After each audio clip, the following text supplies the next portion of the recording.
Hi friends, welcome to our channel Veenasri Venkat. ఇవాళ మా ఇంట్లో ఆవకాయ పండగ. మీరు పెట్టేశారా? ఈసారి మా చట్నీ సూపర్గా కుదిరిందనమాట. ముందుగా అన్నీ కావాల్సినవి అన్నీ రెడీ చేసుకున్నాము. ముక్కలన్నీ మేము ఆల్రెడీ కట్ చేసినవే తీసుకొచ్చుకున్నాం అనమాట మార్కెట్ నుంచి. వెల్లుల్లిపాయలు కూడా అప్పటికప్పుడు ఫ్రెష్గా పీల్ చేసుకుంటేనే మనకి ఆ ఫ్రాగ్రెన్స్ బాగుంటుంది అనమాట. ఇది గానుగ నూనె. ఇంకా ముక్కలన్నిటినీ నీట్గా తుడుచుకొని పెట్టుకున్నాం అనమాట. సో వీటిపైన ఒక రేపర్ లాగా ఉంటుంది, మనం అది కూడా తీసేసి క్లాత్తో నీట్గా తుడుచుకొని ఇలా ముక్కలన్నిటినీ రెడీ చేసి పెట్టుకోవాలన్నమాట. చూసారా, ఇగో ఇలా ఉంటుంది పైన రేపర్. లేదంటే ఇది మళ్ళీ చట్నీలో మనకి తినేటప్పుడు అడ్డుగా వచ్చి బాగుండదు. సో అందుకని తీసేసుకోవాలన్నమాట. తర్వాత ఒక కప్పు మెంతులు వేయించి పెట్టుకోవాలి. ఇంకా ఇందులో కొంచెం పాడైపోయిన ముక్కలన్నీ తీసేసి పక్కకు పెట్టేసుకోవాలి. సో అన్నీ ఒక దగ్గర రెడీగా పెట్టుకుంటున్నాం అన్నమాట. సో ఇది ఈ కొలత తెలుసా మీకు? ఒక మానిక అంటారు కదా దీంతో మాకు 9 అయ్యాయి అన్నమాట ముక్కలు. సో ఒక మానికకి 1.5 చొప్పున కారము, కొంచెం తక్కువగా సాల్ట్ వేసుకోవాలన్నమాట. అంటే 1.5 కాకుండా కొంచెం పైన వచ్చేలాగా ఉప్పు వేసుకోవాలన్నమాట. అంటే మనకి 9 మానికల ముక్కలకి 13.5 గిద్దెల్లో కారం పడుతుంది. అరౌండ్ 10 గిద్దెలు ఆరు 11 ఉప్పు వేసుకోవాల్సి వస్తుంది అన్నమాట. ఇంకా ఆవపిండి కూడా వేసుకోవచ్చు ఇష్టమైతే, లేదంటే స్కిప్ చేసేయచ్చు. సో మనకి ఇలా పెద్ద పెద్ద బౌల్స్ ఉంటాయి తెలుసు కదా మీకు, ఈజీగా ఈక్వల్గా మిక్స్ అయ్యేలాగా కలుపుకోవడానికి వీలుగా ఉంటుంది అన్నమాట.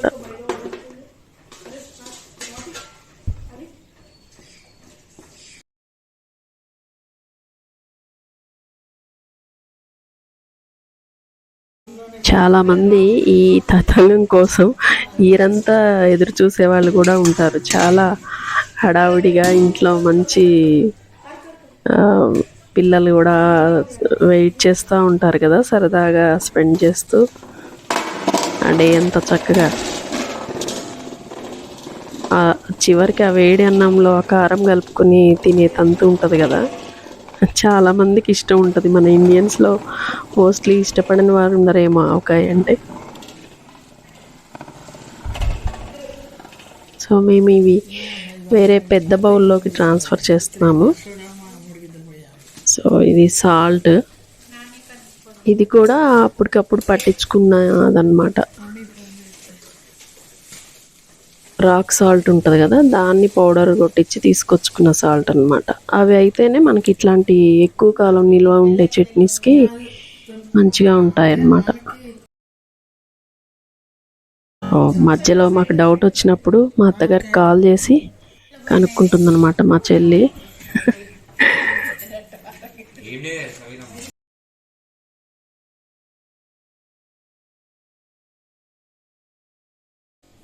కారము, ఉప్పు, వెల్లుల్లిపాయలు అన్నీ రెడీ అయ్యాయి. వెల్లుల్లిని కచ్చాపచ్చాగా దంచి వేసుకోవచ్చు. అలా తగలటం ఇష్టం లేకపోతే పిల్లలు తినరు కదా, మిక్సీ వేసి కూడా పట్టుకుంటారు కొంతమంది. మేము అలా హాఫ్ చేసామన్నమాట.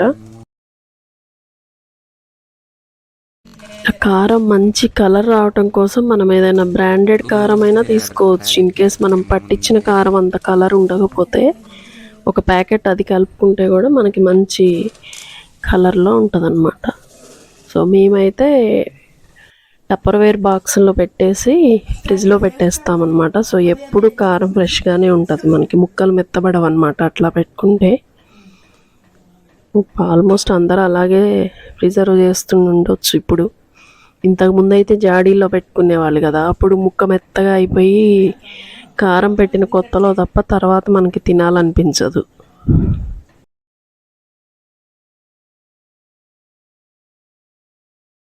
చూసారా, నేను చెప్పాను కదా ఒక గిద్దె అంటే ఇదనమాట మెజర్మెంట్. దీంతో 13.5 కారం పడుతుంది మనకి 9 మానికల ముక్కలకి.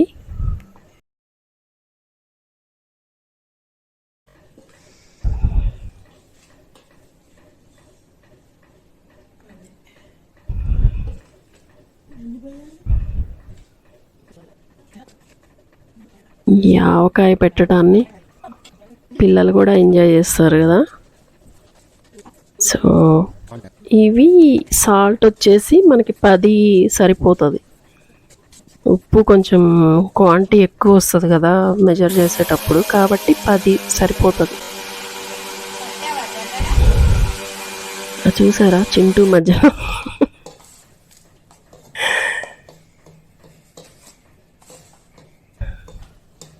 ఇలా కారము ఉప్పు ప్రాపర్గా మిక్స్ అయ్యేలాగా మంచిగా కలుపుకోవాలన్నమాట. లేదంటే అక్కడక్కడ ఉప్పగా అట్లా వస్తుంది మనం తినేటప్పుడు.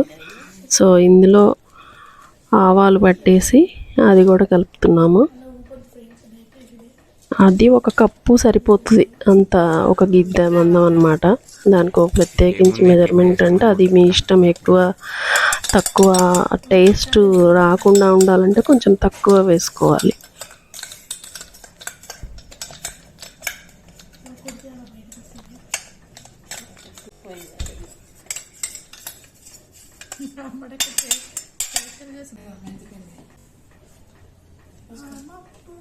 సో ఇది కూడా ప్రాపర్గా మిక్స్ అయ్యేలాగా మొత్తం కలుపుకోవాలన్నమాట. ఇది మెంతిపిండి మనం వేయించి పొడి చేసి పెట్టుకున్నాం కదా పక్కన, అది కొంచెం వేసి కలుపుకోవాలి. ఇలా ఉండలు లేకుండా మొత్తం ప్రాపర్గా మిక్స్ అయ్యేలాగా నీట్గా కలుపుకోవాలి.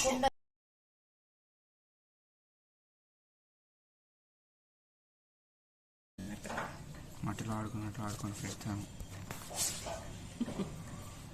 తర్వాత కారం పట్టింది ఫ్రెండ్స్.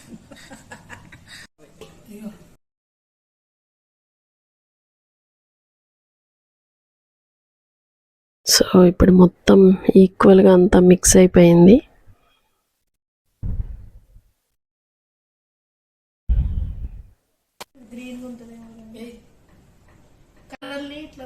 ఇంకా ఒక 2 స్పూన్స్ పసుపు వేసుకోవాలి.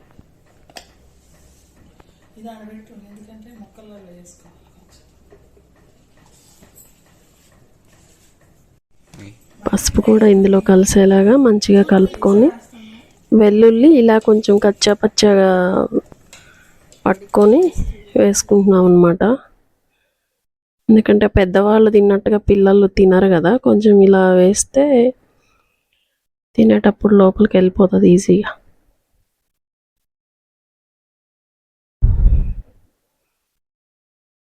సో ఇట్లా మొత్తం వేసి కలుపుకోవాలన్నమాట. యాక్చువల్గా మామిడికాయ కారం పెట్టడం ఈజీయే కదా, కానీ ఓ పెద్ద పనిలాగా ఫీల్ అవుతారు ప్రతి ఒక్కళ్ళు. ఇప్పుడైతే మార్కెట్లో రెడీమేడ్గా ముక్కలు దొరుకుతున్నాయి కాబట్టి మనకి ఈజీగా తెచ్చేసుకొని పెట్టుకోవచ్చు.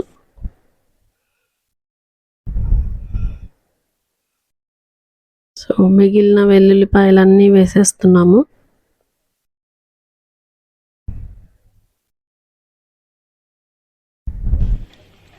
ఇంకా ఏం లేదు, మనకి రెడీగా కావాల్సిన పదార్థాలు అన్నీ తెచ్చిపెట్టుకొని అన్నీ కలుపుకొని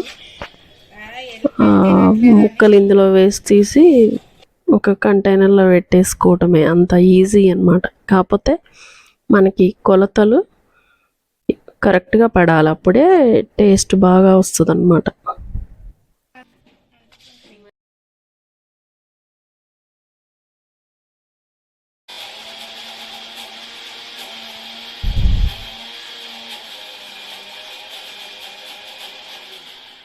మన చిన్నప్పుడైతే పొలాల దగ్గరికి పప్పు నెయ్యి ఇది వేసుకొని వెళ్ళి అక్కడ తింటే ఆ మజాయే వేరు.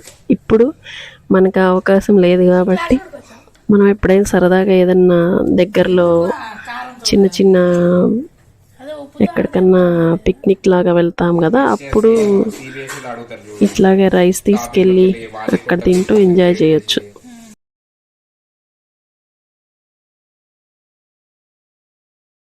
ఏం చేయాలి అది చూడండి చింటూ ఎట్లా ఆడుతున్నాడో కారంతో.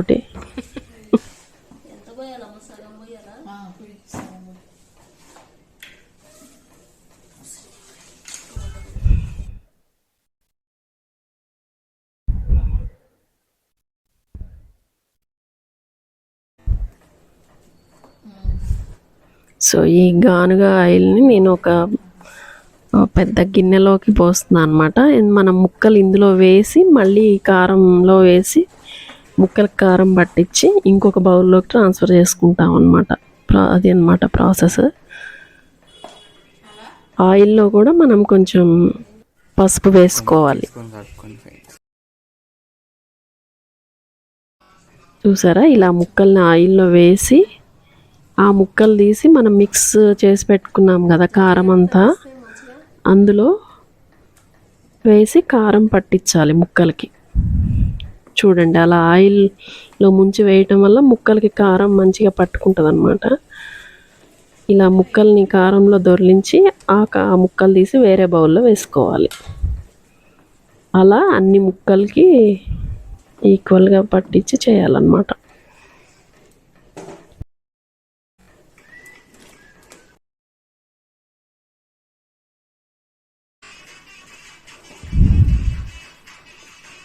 అంతే, ఇంకా ఆల్మోస్ట్ అయిపోయినట్టే.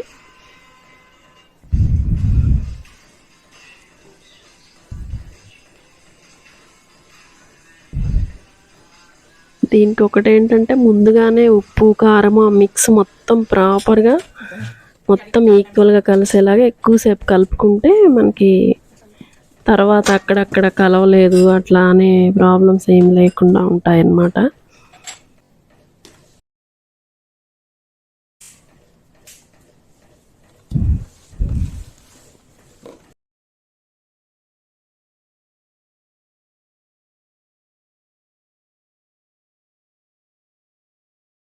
మంచి స్మెల్ వస్తుంది తెలుసా, ఎంత బాగుందో.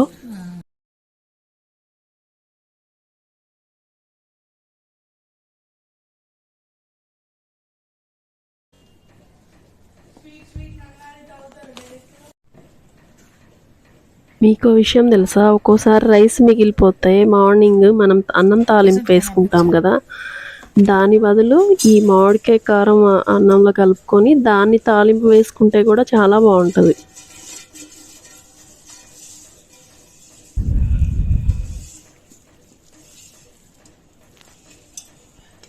సో ఇలా మొత్తం ముక్కలన్నిటికీ కారం పట్టించాం కదా, ఇంకా మనకి ఆయిల్ మిగిలిపోయిన ఆయిల్ ఉంటుంది కదా, అది మొత్తం కూడా అందులో వేసేసుకోవాలి. సో మనకి ఆల్మోస్ట్ నేను క్యాన్ చూపించాను కదా, దానిలో కొంచెం మిగిలిందంతే, మిగతా ఆయిల్ అంతా పట్టిందనమాట. ఆహా, ఇలా లాస్ట్లో మనం ఈ అన్నం కలుపుకొని తింటాం కదా, ఇందులో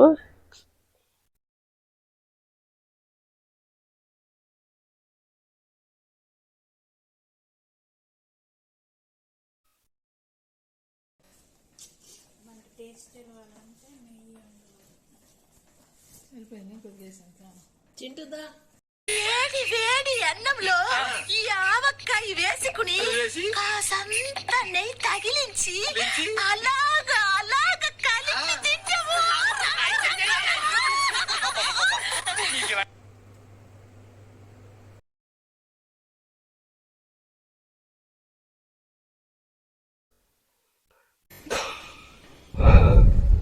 వావ్,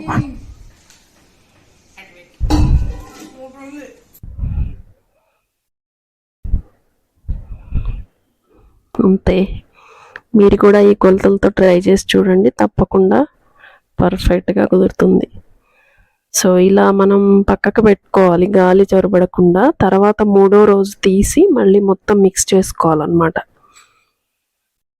ఇలా మొత్తం కలిసేలాగా ఇట్లా గరిటెలతోటి లేదా వీలైతే చేత్తో అయినా కలుపుకోవచ్చు, గ్లౌజ్ వేసుకొని. ఇలా మొత్తం కలిసిన తర్వాత మనకి ఇంకా ఏమన్నా ఆయిల్ పడితే మిగిలిన ఆయిల్ కూడా పోసేసుకోవాలి. ఆయిల్ కొంచెం ఎక్కువ పోయటమే మంచిది, ఎందుకంటే మనకి 1 year వరకు రిజర్వ్ చేసి పెట్టుకుంటాం కాబట్టి పచ్చళ్ళు చెడిపోకుండా మంచిగా ఉంటాయి అన్నమాట.